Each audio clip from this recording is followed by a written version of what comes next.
What's up, it's your boy Johnny Shreve, IFBB Pro, Mr. Tell Like It Is. Welcome back to another episode of Coaching Up. Today, guys, we're coaching up Brandon Harding and Will Tennyson. So we're gonna see if Brandon Harding and Will Tennyson can give us some valid information that can help optimize your training. And if you decide to follow along their training, I'm gonna show you guys how you can actually optimize their workout as well. Let's get right to it. All right, guys, so we're at the gym right now with my man, Brandon Harding. We're gonna do a nice push session today, right? We are indeed, yeah. So you're like 8 weeks out from a show? 8 weeks, 8.5 weeks, yeah. 8 weeks out, so this guy's pretty shredded right now, so I may have to keep this on. So we're gonna be starting the push day off with some cable flies. So this is like pre-exhausting for the press. So cable flies, guys, as a pre-exhaust, I love doing that. There's a couple things that I wanna do in my training that I'm gonna be showing you guys. And I'm always talking about how can we actually train without putting ourselves in harm's way in a sense. Now, one of the things is we can do a pre-exhaust. Pre-exhausting allows the muscle you're targeting to be exhausted so that the next exercise you do, you don't have to load as much. It'll be like, if you open up your chest day with bench press, warming up into that, eventually, you can put on a little more weight and you're loading that exercise a lot more than all the other exercises. Usually the first exercise you do, you're gonna have the most energy. So you're gonna use as much as you can to get to those failing reps. So doing flies is gonna basically help you guys pre-exhaust the muscle, turn the muscle rate on. You already have the good mind-muscle connection because you can feel the pump in your chest. And then the load isn't as great as we go on.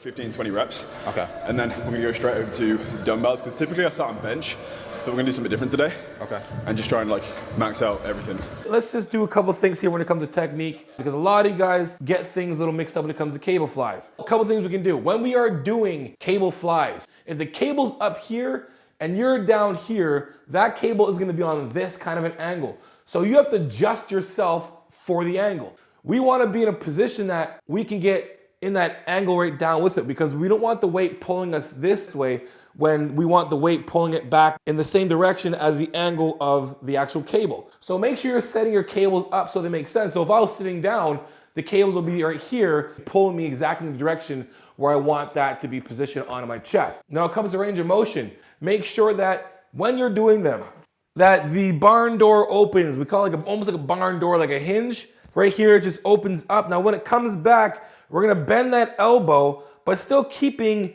this hand here above my chest. Once that is outside here, we have too much pressure on that shoulder, and now we're kind of doing this kind of stuff. If you guys want to see some tips, I give you guys some tips in my other chest videos. Go check it out.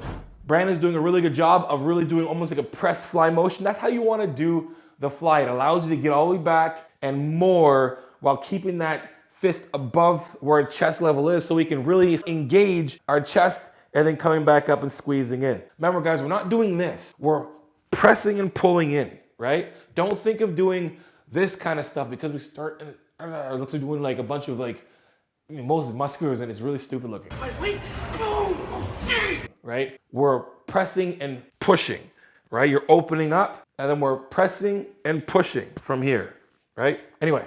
Next time we're going to an incline dumbbell press. So a slight incline. I like doing incline on a 15-degree angle. That's gonna give us a little more pressure onto that clavicle head. Now, why I like doing this, a lot of us lack this part. And when it comes to bench press, all of us have probably all started off our entire lives doing flat bench, and then probably decline. And incline was something that was the secondary or whatever. When you change the angle, we can always put the pressure on that clavicle head here to give us more lift to the chest, build this part of the chest up, right? So we're gonna kind of see what these guys do.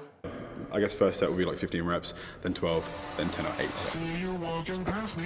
So he's basically doing like a pyramid down, so you get 15, 12, 10, 8. Now I like that, it's a good way to do things, but it does kind of keep people in a box. But some of us get too fixated on the numbers. So when we do our warm-up set, we're at our 15, and then we get into our hard sets. If you get down to your hard sets and you're at that 6 to 8 rep range, and you still got more in the tank, that 6 to 8 rep range might end up being 8 to 10. So my advice is to make sure you guys are warming up correctly and properly and thoroughly. Why? Because then we don't have to waste any time with warm-up sets anymore, right? More warm-up sets equals getting more tired. You're just wasting away reps for your harder sets. Now let's see the technique you guys are going here.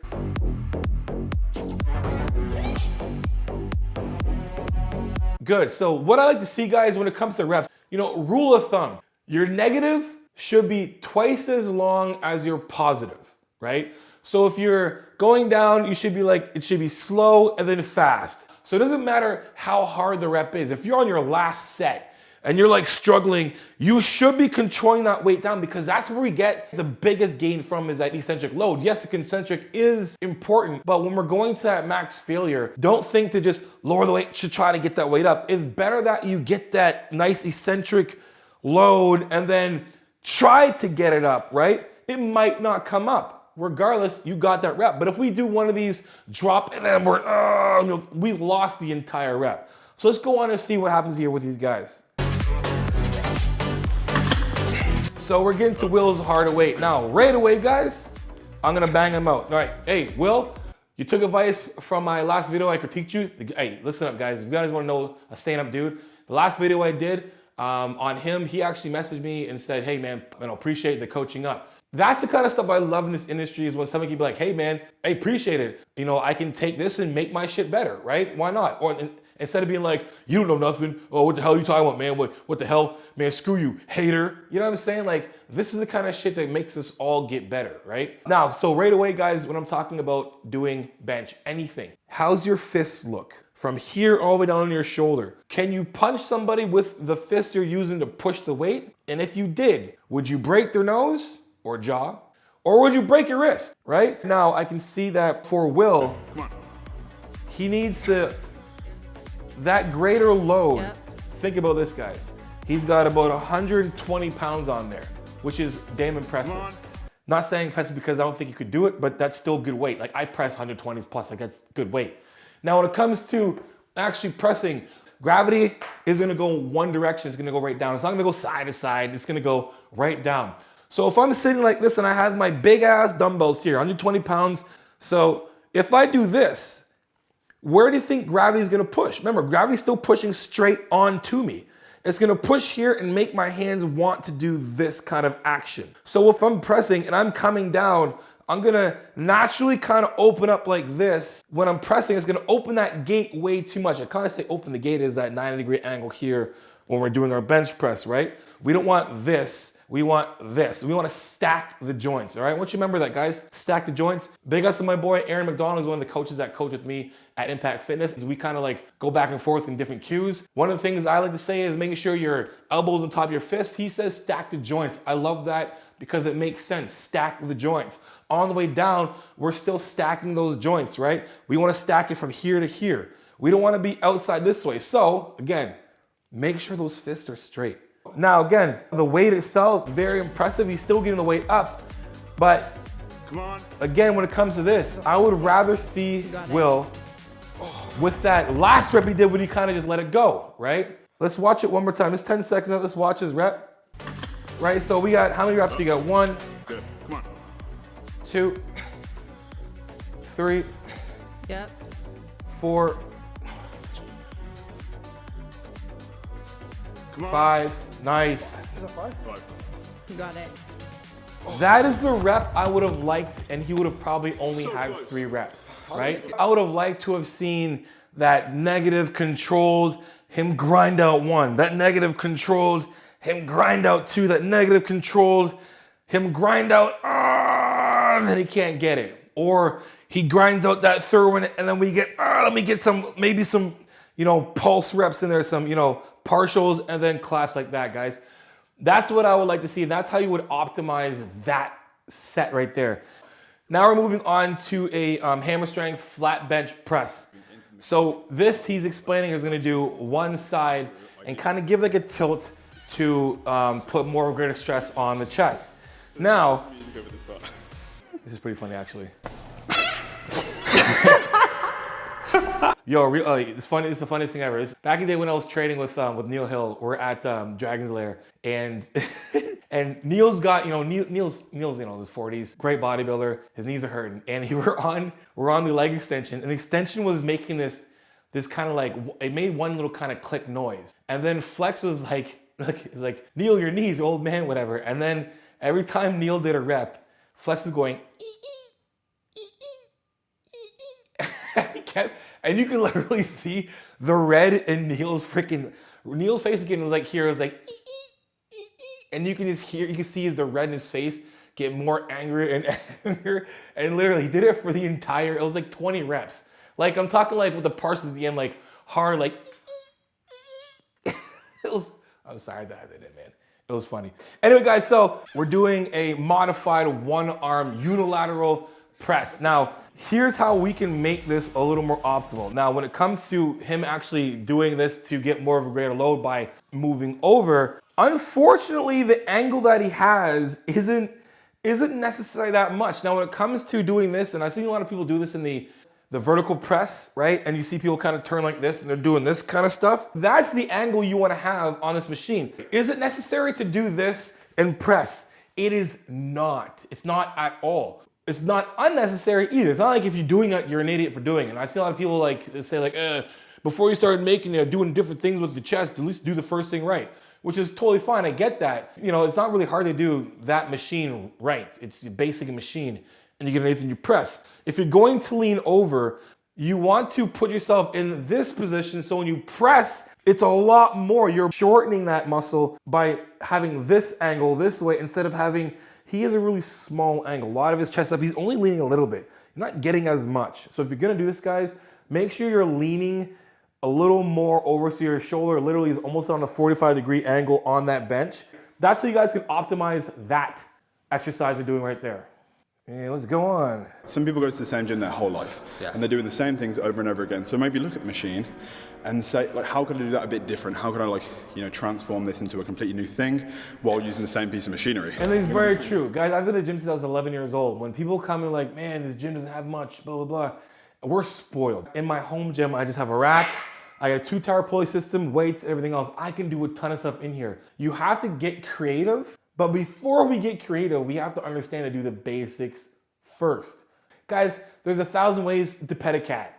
You know, choose one. I can't say the other word because we're gonna have, you know, the animal activists all over my ass, canceling me and shit. Choose one.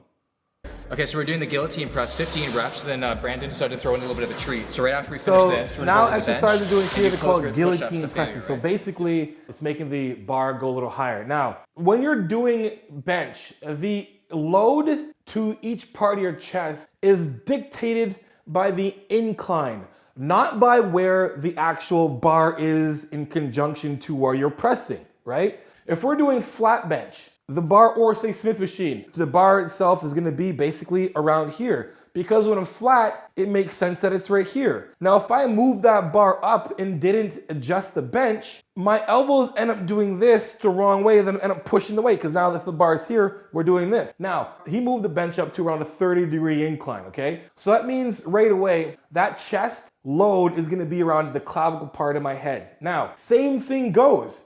Just because I'm on an incline and I just move the orientation where the bar is, it doesn't put a greater load up onto my chest. It adjusts where I'm stacking my joint.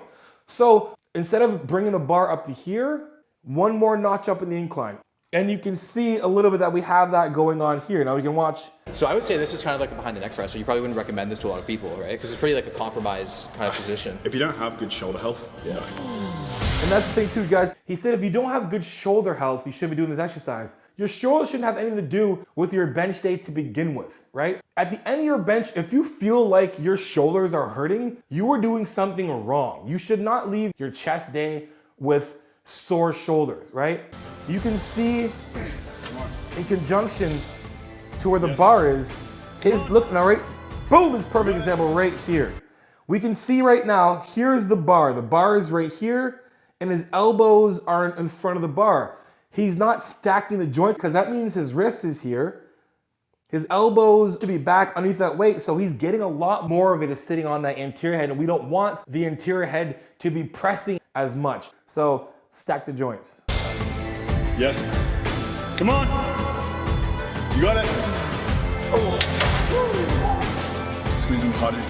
Now guys, I'm gonna give you guys some help when it comes to spotting your partner. Now, when it comes to your failing reps, if you have a partner that's there, your chest doesn't know if it actually has a partner to help spot you, right? It doesn't know. You know. So what you want your partner to do is when you're doing your reps to keep that same tempo. So when you're getting to your harder reps, that are gonna be like, ah, help him up so he gets that same tempo as he did for the first 3 to 4 reps. Don't do the spot like you're powerlifting. Powerlifters spot like this so you struggle through the rep because you should be struggling through the rep if you're trying to do a 1 rep max. If we're just trying to build a muscle and put more blood into it, make sure you spot your partner with the same tempo. Now, I'm not saying make it super easy. When he gets to his failing reps and you start to see that his rep isn't the same speed going up as it was from the first 3 to 4 reps, spot your partner so the reps go up the same amount of speed. And then take your hands away, let them control the rep on the way down, and then so forth. So what I do, guys, is when I spot my partner, say I'm from here pulling up, I'll spot my partner up, boom, let it go, and let that weight go down for them. So I am letting them struggle with the negative. I'm gonna help them with the positive. That's how you guys help your partner when it comes to spotting. Don't give them those powerlifting spots where they're sitting there struggling to get the rep up. We're trying to get more muscle. We're trying to get more blood into the muscle. We're not trying to do a 1 rep max.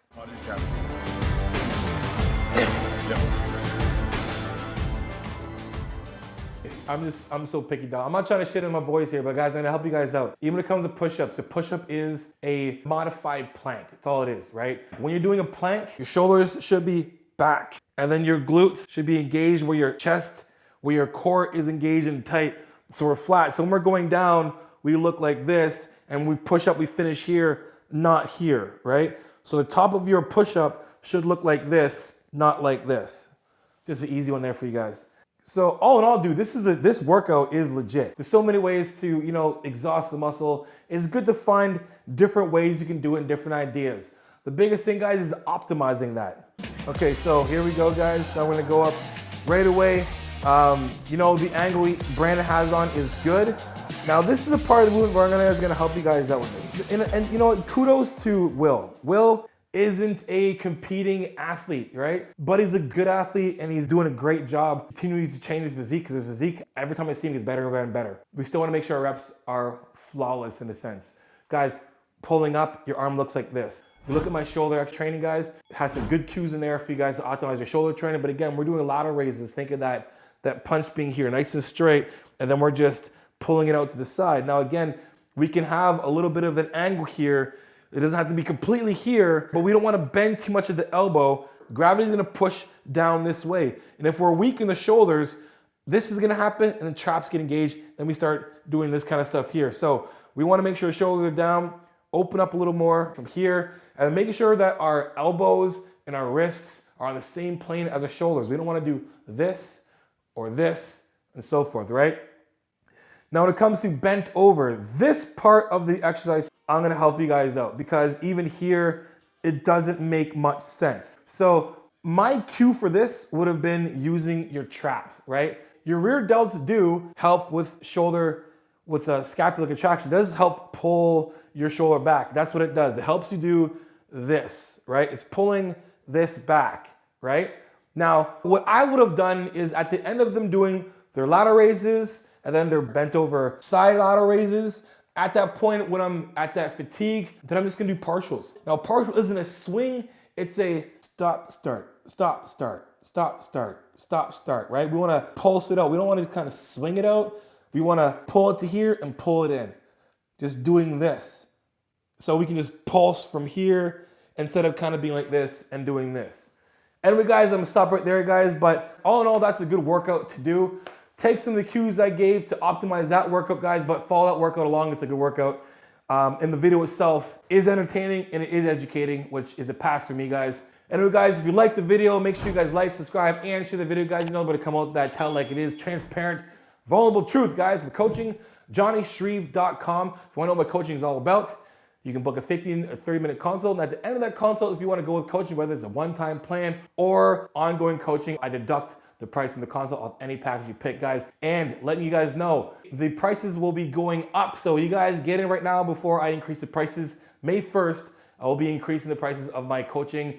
It's getting busy, guys, and that's because of you guys, so I really appreciate it. But again, guys, my coaching prices are on my site. Those will stay the same until May 1st. Those who get in with me before May 1st will have that same price grandfathered as long as you keep me as your coach. Anyway, guys, follow me on Instagram at _JohnShreve_ and check out my gym at Impact Fitness 56. Anyway, guys, you know how it is. Iron sharpens iron. Progressive overload your life. In the meantime, Keep dream chasing. Peace.